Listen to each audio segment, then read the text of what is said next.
In this challenge review, we're going to take a look at how the floor will communicate to the game manager to trigger the second sphere. So we know that the trigger is going to happen in the onCollisionEnter on our floor script. So here we need to define a reference to the game manager so that we can talk to it.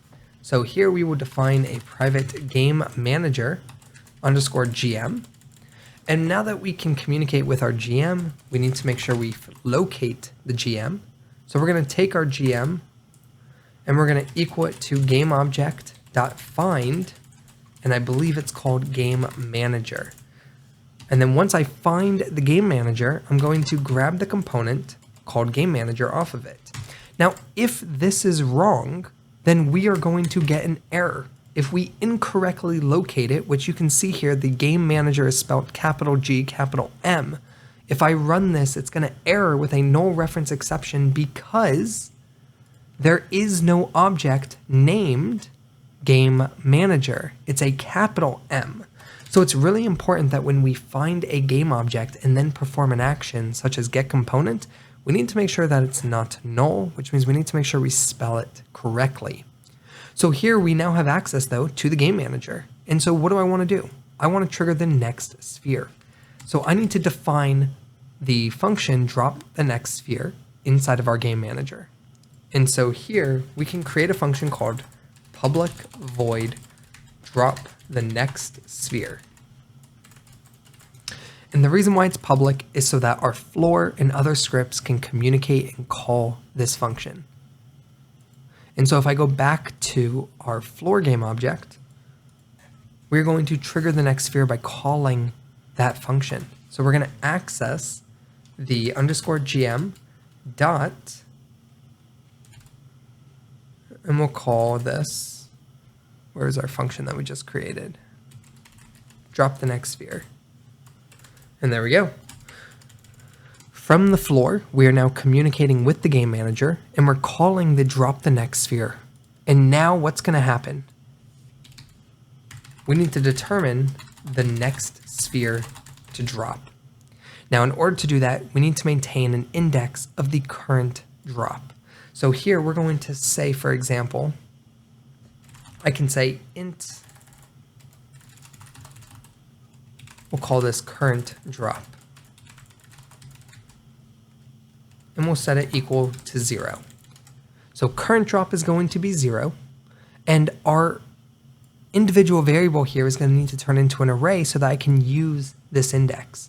And so here we're going to specify I want an array of rigid bodies, and I'm going to call them underscore spheres instead of just sphere 1.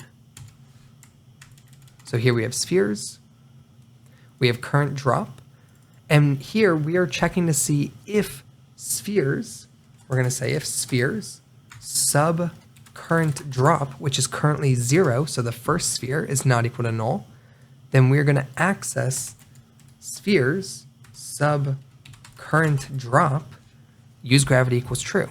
But we're not done there. After we enable gravity, what are we going to do? After we enable gravity, we are going to say current drop plus plus, which means now the next drop is going to be a 1. And so that's going to determine here the next drop, which means I can communicate with all of the spheres sub current drop dot spheres current drop dot use gravity equals true. And that should trigger the next sphere to fall. When that sphere falls, it's going to call this again, and we're going to have to increment this. So we need to make sure that, hey, current drop plus plus, and now every single time this function is called, the corresponding next sphere will fall. We can save our code, hop into Unity, and test it out, see if it works. Here we go, I'm going to hit the space key, and you'll see here immediately we have an error, line 18. Let's check it out, and it's looking for if sphere's current drop is not equal to null, and that's because I failed to assign all of the rigid bodies. If we look on the game manager and the spheres, we have 3 spheres to fill. I'm going to lock the inspector, drag in all 3 spheres, and now we have references to all of their rigid bodies. And for some reason it did not let me do that, but that's okay. We're going to drag in sphere 2. We got sphere 1, sphere 2, and you'll see here it's actually not letting me drag in sphere 2, and that's because sphere 2 and sphere 3 must have a rigid body component, and we must turn off gravity.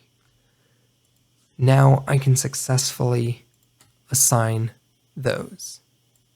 So we're going to select our game manager, we're going to lock the panel, grab all 3, and drag it in.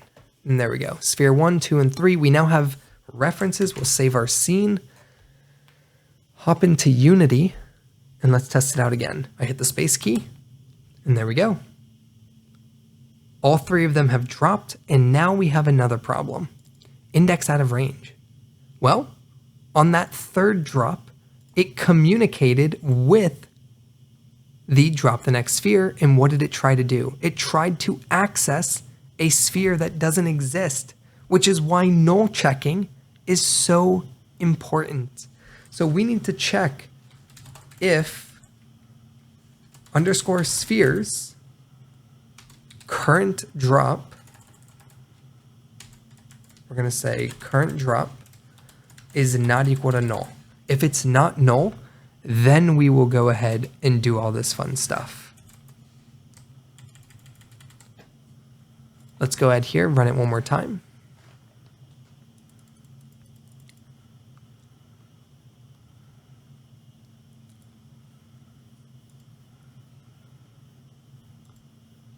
You can run the application, hit space, there we go.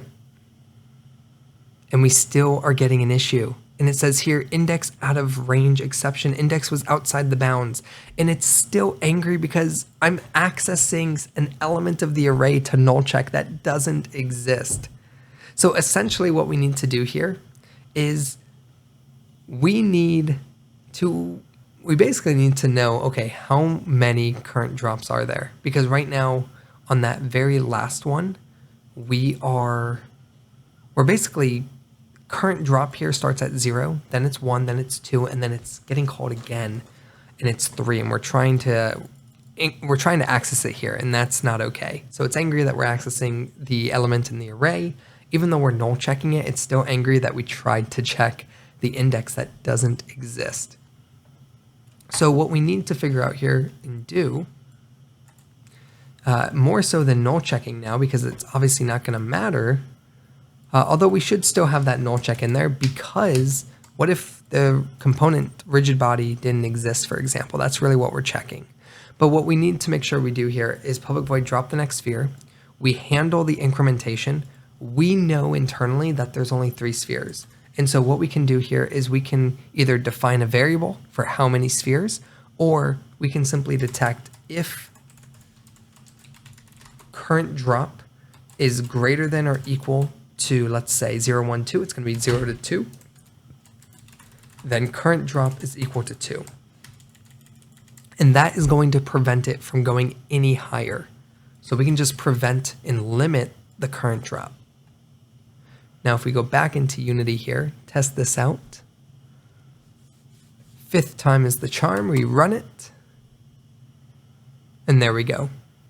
All 3 hit the ground and turn red. When the 3rd sphere hits the ground, it turns all 3 spheres green. We'll talk about that in the next challenge.